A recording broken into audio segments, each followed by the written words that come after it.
Hey, guess what? We learn more about how the matrix, the narcissistic matrix, never forget that, y'all. Okay, that society out here, is highly narcissistic because it breeds narcissism, that entitlement mindset. Yeah, through subliminal messaging. All right, keep an eye out for that, y'all. I remember, when God awakened me and I started questioning everything, right? That's what we're supposed to be doing now. And I remember seeing those commercials, right, off the television. Okay, or tell lie vision. Yeah. Okay. Those commercials that have the word entitlement and deserve. Y'all got to be careful with them words. Seriously, because they get in that subconscious mind, and then the next thing you know, over time, you could start thinking that you deserve this or you're entitled to this. That's the ism mindset. Okay, that is the mark of the beast. So be very mindful. We're in a spiritual battle for the mind. Your thoughts are spiritual power. So it makes sense that the enemy would have you do this, like call this 1-800 number to get the benefits that you deserve, or to get what you're entitled. They're telling you that you're entitled to this because of this position, status, or title. And I'm gonna tell y'all something. God says, God's like, that's not how He works. God don't do that.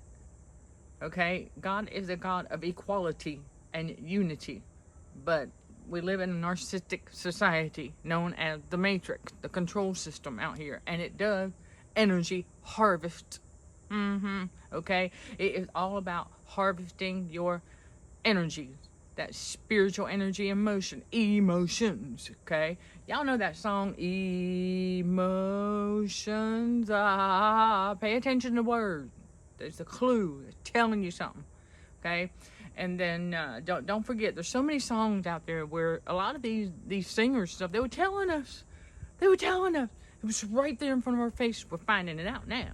And don't forget about that movie They Live back in the 80s. Okay, that tells you a lot. And then of course the movie The Matrix, but that's not what we mean 100% when we talk about the Matrix, okay? Because the Matrix typically is just a control system, but that's what we're up against. It's pure evil, and it wants you to think that you deserve this or that you're entitled to this or that.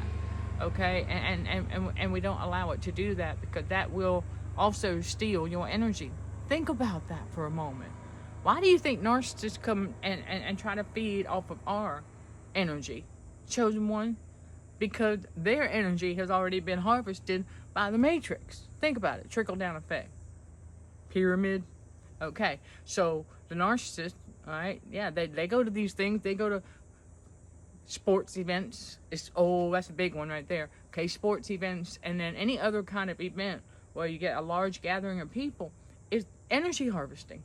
That's what it is. And so the narcissist now, right, and so they're feeding off of each other, and the matrix is harvesting their energy. And so then now they're drained, and then chosen one, if we're not there and they leave, they come seeking us out because they need a recharge.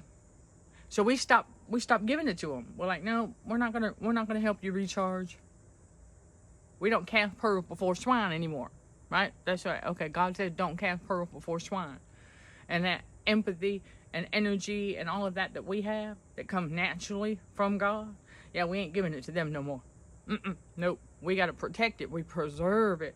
We learn how to pace ourselves, all right? Because narcissists are energy vampires. Yes. For those in the back, narcissists are energy vampires. So it's not a surprise that we have a narcissistic matrix that needs to feed off of people's energies. Yes. See, that's different. Chosen ones, we don't need to feed on anybody else's energy. Okay? Because we can re-energize naturally. Narcissists can't do that. And you have narcissists who are the puppeteers of the narcissist, who are the puppets. Let that sink in. Okay. And so once you start healing from trauma and you get to the other side of that rainbow, like I talk a lot about on the YouTube channel, consulting the number 4, heightened awareness. Yeah. That balance between the spiritual and the physical is very important to have for proper discernment. So you can tell who's who and what's what. And you can tell when somebody is trying to weasel their way into your world or your life. Okay, watch out for the red flag. Don't ignore those red flags of narcissism. I don't care. Remember, I put this out. Yeah, I put this out in a podcast episode, okay? CHA's True Seeker podcast. I talk about how narcissists will use animals as a lure. So watch out for that too, okay? A whole lot to unpack. So I invite y'all to join us on this journey, this spiritual awakening, as we learn more about God's truths and the real stuff that's going on that was hiding in plain sight our entire lives. Sending love and light always.